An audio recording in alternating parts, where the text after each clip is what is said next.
which has been making headlines across many of today's front pages. A man found guilty of raping a 13-year-old girl was spared prison and given a community sentence instead. Sean Hogg, who's 21, was given the community payback order, which came after the introduction of new sentencing guidelines for under 25s last year at Glasgow Sheriff Court when he was sentenced yesterday. Let's speak to Thomas Ross Casey, leading criminal defence lawyer. Good morning to you. Thanks for joining us. Good morning, Gary. Tell us a little bit about these new guidelines, first of all. Well, the logic behind the new guidelines, which have actually now been current for about 15 months or 14 months, is that the brain doesn't fully develop until the age of around about 26. And therefore, for that reason, that when sentencing has been imposed in relation to an offender who's under the age of 25, then different considerations apply. That's a very quick summary of what's quite a complicated guideline. Yeah, he was 17 when the crime was committed, 21 now, and in sentencing it was decided that this would be better for his rehabilitation ultimately, and was applying these guidelines. Yeah, and the guideline says that in the case of a young person, then rehabilitation is a primary consideration.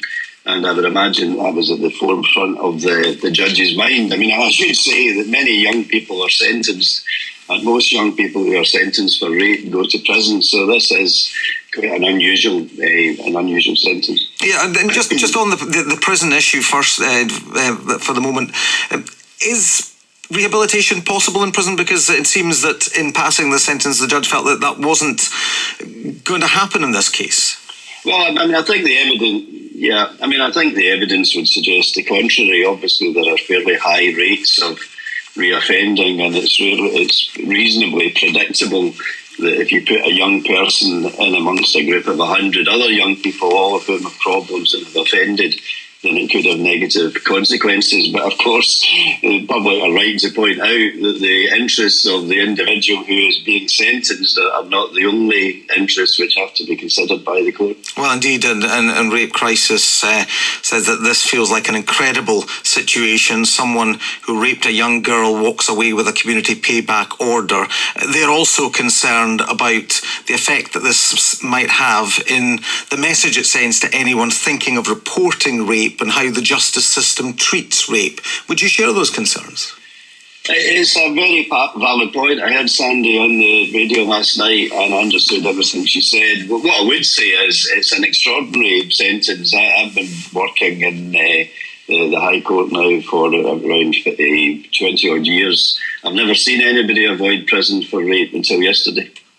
What potentially happens now, because the Crown has indicated is looking at the sentence, it may appeal. How does that process work? Well, it's really very simple. The Crown would lodge a document in which they would set out the grounds of appeal, and I suppose the grounds would be fairly simple, that when the case is so serious, then a custodial sentence is called for, and that the judge should have dealt with the case by imposing a custodial sentence. I think he said, had it been an adult, a sentence of 4 or 5 years would have been imposed, and then applying a suitable discount to reflect the age of the offender. And then there would be a hearing in the High Court at which the Crown would be able to argue, and the accused representatives would be able to argue against the appeal. They haven't said that they will appeal, but they did have an appeal in December where the whole question of sentences for rape was considered in a domestic context. And clearly it gave an indication that Crown Office thought that sentences for rape were too low, so that this plays right into that argument. And is that hearing in front of another judge? Does the judge in this case get a chance to explain his thinking? Exactly, that's the starting process. So the Crown would lodge the document. Lord Lake would prepare a note in which he would explain the reasons for the sentence which he imposed, which would be given to both sides and to the 3 judges who would consider the appeal. And then it would be argued in front of the judges. And it doesn't take very long these days. The procedures have been simplified. And if there was to be an appeal, it's realistic to think that could happen by the summer. And as regards these new sentencing guidelines, They are controversial, clearly, because of the situation we find ourselves in with this particular case. Would you imagine that they may be looked at again? It's really quite a new concept in Scotland. You know, this is something that England and Wales have been running with for a number of years, whereas we really depended on judges essentially following the lead of other judges in terms of sentence. And the sentencing guidelines is quite a new concept. And to some extent, we're all still getting used to it. One of the problems, of course, is the minute you have more than one guideline, then the different guidelines might give slightly different messages. And one of the early guidelines set forward that one of the purposes of sentence was to express society's disapproval of the behaviour.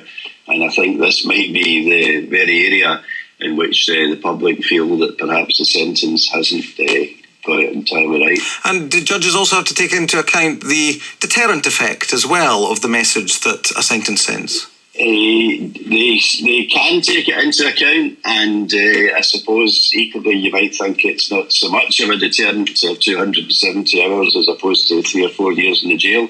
So equally, I think if there was to be a Crown appeal, then it might focus on the fact that it doesn't have the appropriate deterrent effect and it doesn't express society's disapproval of raping 13-year-olds. Well, we're grateful for your time and your insight this morning. Leading criminal defence lawyer Thomas Ross, KC. The Crown Office has said that, as with all cases, the Crown will consider the sentence and give consideration to whether it might be unduly lenient. Time now is 6 minutes to 8.